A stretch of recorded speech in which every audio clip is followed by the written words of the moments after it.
महाराज जी कुछ कुछ ऑफिस में मतलब काम कराने के लिए एक प्रथा सी बन गई है। कुछ ऐसे काम है कि मतलब सरकारी ऑफिस में बिल्कुल इसके बिना होते ही नहीं है। अभी एक और प्रश्न भी था महाराज जी, किसी का आपका प्रश्न था शायद, मैंने उसको किया नहीं है, बट बहुत लंबा चौड़ा उन्होंने किया था कि तो धर्म का पैसा जैसे हमारा, जैसे अपना जमीन का कोई काम हो, अपना दाखिल खारिज का हो, तो जो सरकारी फीस है 100, 200, 300, 400, लेकिन वहाँ 10,000, 15,000 डिमांड करते हैं। तो उसमें अगर नहीं करें, कुछ ना कुछ त्रुटि लगा के खारिज कर देते हैं, कुछ ऐसा चीज।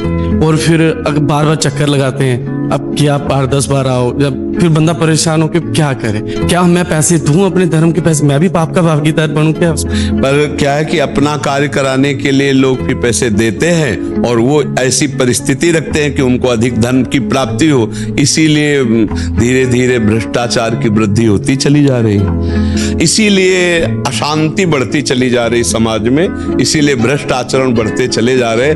आज हमारी मानसिक बुद्धि केवल धन पर लगी हुई है। कैसे धन, अच्छा धन से ही सब सुख मिल जाते हैं क्या?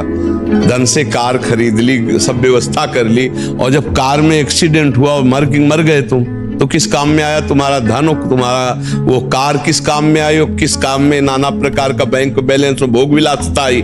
आदमी ये नहीं सोचता है। खड़ी खड़ी महंगी कार में आग लग गई, अंदर ही जल के भस्म हो गए हो, ये नहीं सोचता है कि दूसरे के प्रति जो हमारा दुखद बर्ताव है।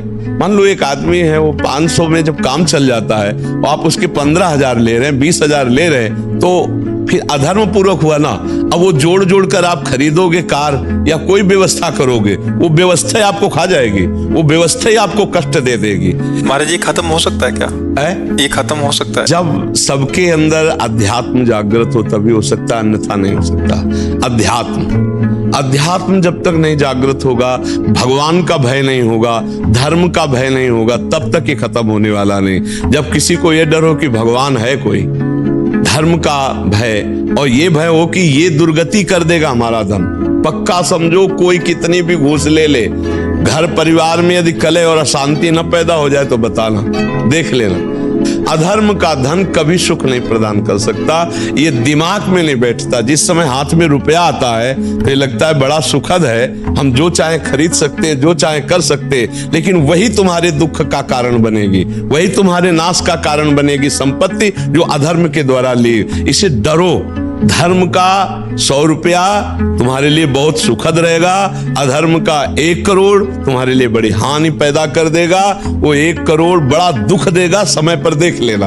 अब ये बात चूंकि वर्तमान में मिल रहा है, इसलिए कोई भविष्य के लिए देखता ले, उसको लगता है इसी से भविष्य अच्छा बनेगा, क्योंकि हम बढ़िया मकान बना लेंगे, बढ़िया गाड़ी खरीद लेंगे, बढ़िया सुख सामग्री, लेकिन इस कर्म का जब फल आएगा तो सब सुख सामग्री नष्ट भ्रष्ट हो जाएगी। अब आ गया हृदय में सूचना आ गई कि आपके कैंसर हो गया, अब क्या?